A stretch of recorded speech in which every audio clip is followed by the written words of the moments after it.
and there's no altering that. He tells me I'm insanely jealous, and I have told myself that I am insanely jealous, but it's not true.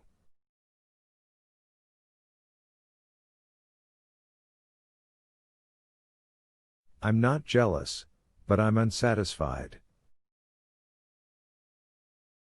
But she opened her lips, and shifted her place in the carriage in the excitement, aroused by the thought that suddenly struck her. If I could be anything but a mistress, passionately caring for nothing but his caresses, but I can't and I don't care to be anything else.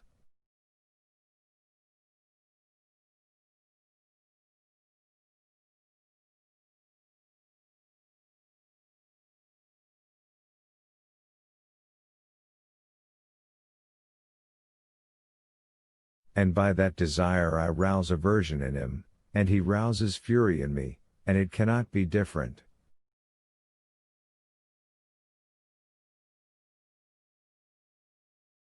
Don't I know that he wouldn't deceive me, that he has no schemes about Princess Sorokina, that he's not in love with Kitty, that he won't desert me?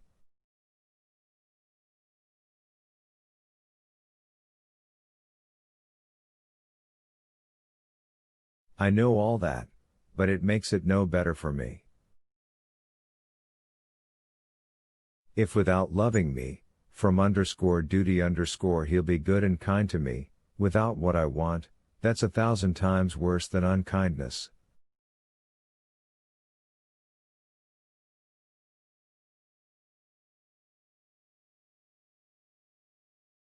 That's hell. And that's just how it is. For a long while now he hasn't loved me. And where love ends, hate begins. I don't know these streets at all. Hills it seems, and still houses, and houses. And in the houses always people and people.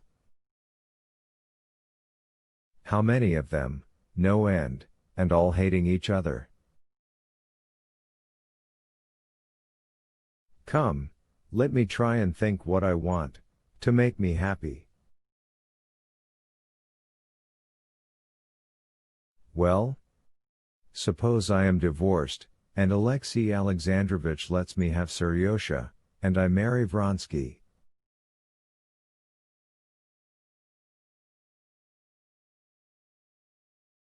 Thinking of Alexei Alexandrovich, she at once pictured him with extraordinary vividness as though he were alive before her, with his mild, lifeless, dull eyes, the blue veins in his white hands, his intonations and the cracking of his fingers, and remembering the feeling which had existed between them, and which was also called love, she shuddered with loathing.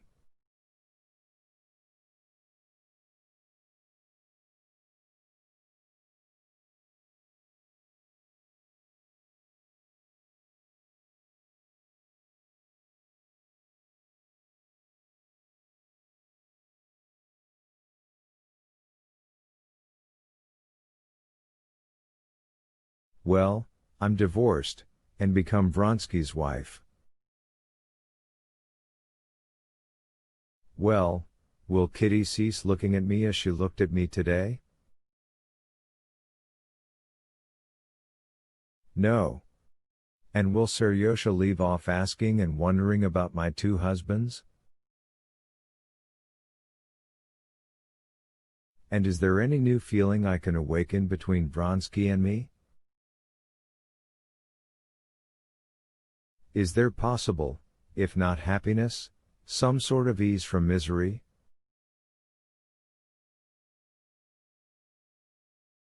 No, no. She answered now without the slightest hesitation. Impossible.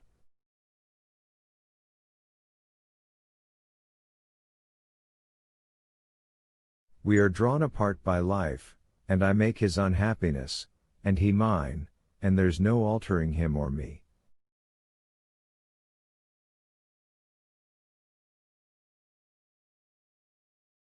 Every attempt has been made, the screw has come unscrewed. Oh, a beggar woman with a baby. She thinks I'm sorry for her. Aren't we all flung into the world only to hate each other, and so to torture ourselves and each other?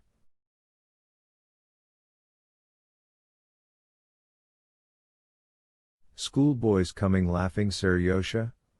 She thought.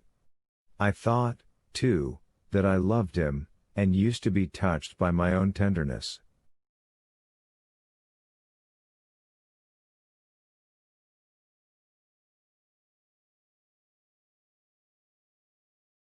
But I have lived without him, I gave him up for another love, and did not regret the exchange till that love was satisfied.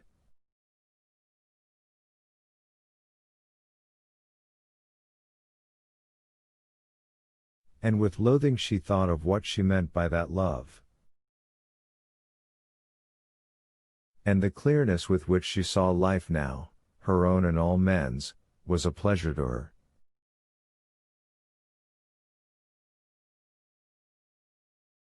It's so with me and Pyotr, and the coachman, Fyodor, and that merchant, and all the people living along the Volga, where those placards invite one to go, and everywhere and always, she thought when she had driven under the low-pitched roof of the Nizhegorod station, and the porters ran to meet her.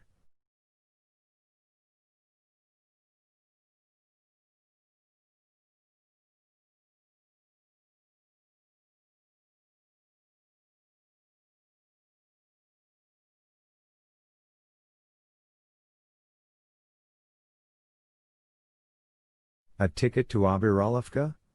Said Pyotr. She had utterly forgotten where and why she was going, and only by a great effort she understood the question.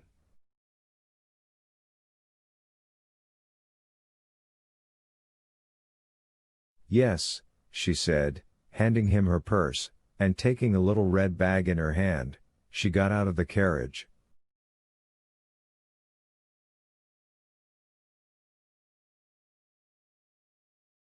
Making her way through the crowd to the first-class waiting room, she gradually recollected all the details of her position, and the plans between which she was hesitating.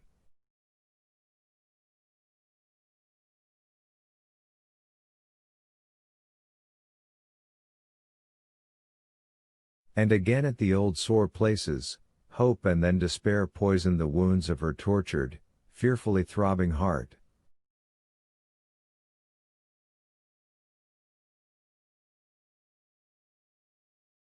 As she sat on the star-shaped sofa waiting for the train, she gazed with aversion at the people coming and going. They were all hateful to her, and thought how she would arrive at the station, would write him a note, and what she would write to him, and how he was at this moment complaining to his mother of his position, not understanding her sufferings, and how she would go into the room, and what she would say to him.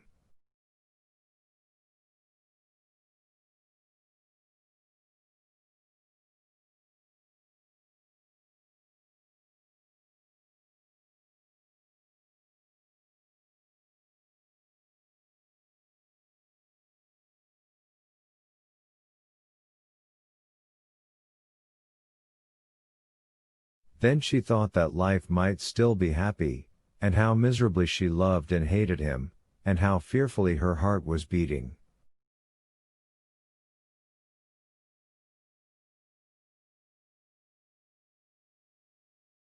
Chapter 31. A bell rang. Some young men, ugly and impudent, and at the same time careful of the impression they were making, hurried by.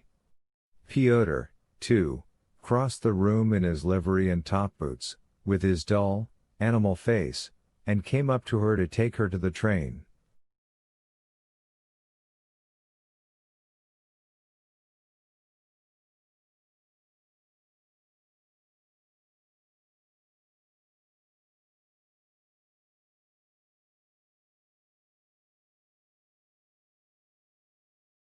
Some noisy men were quiet as she passed them on the platform, and one whispered something about her to another, something vile, no doubt.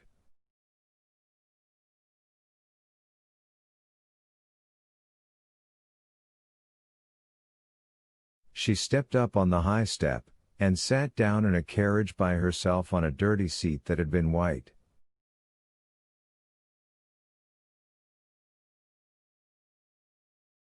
Her bag lay beside her, shaken up and down by the springiness of the seat. With a foolish smile Pyotr raised his hat, with its colored band, at the window. In token of farewell, an impudent conductor slammed the door in the latch.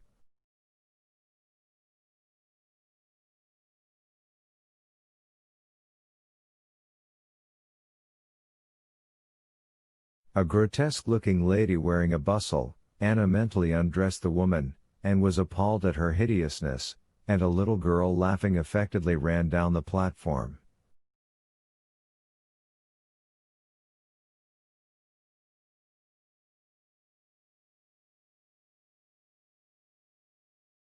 Katerina Andreevna, she's got them all, _ma tana ! Cried the girl.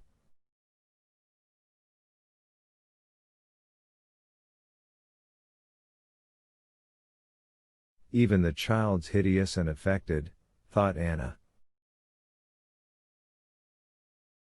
To avoid seeing anyone, she got up quickly and seated herself at the opposite window of the empty carriage.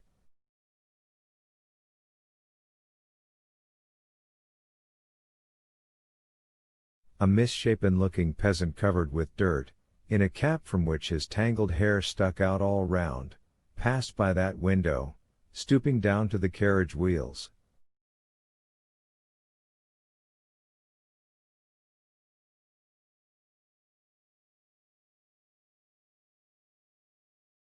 There's something familiar about that hideous peasant, thought Anna. And remembering her dream, she moved away to the opposite door, shaking with terror.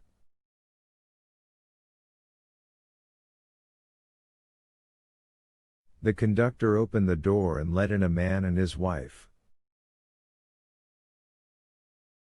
Do you wish to get out? Anna made no answer.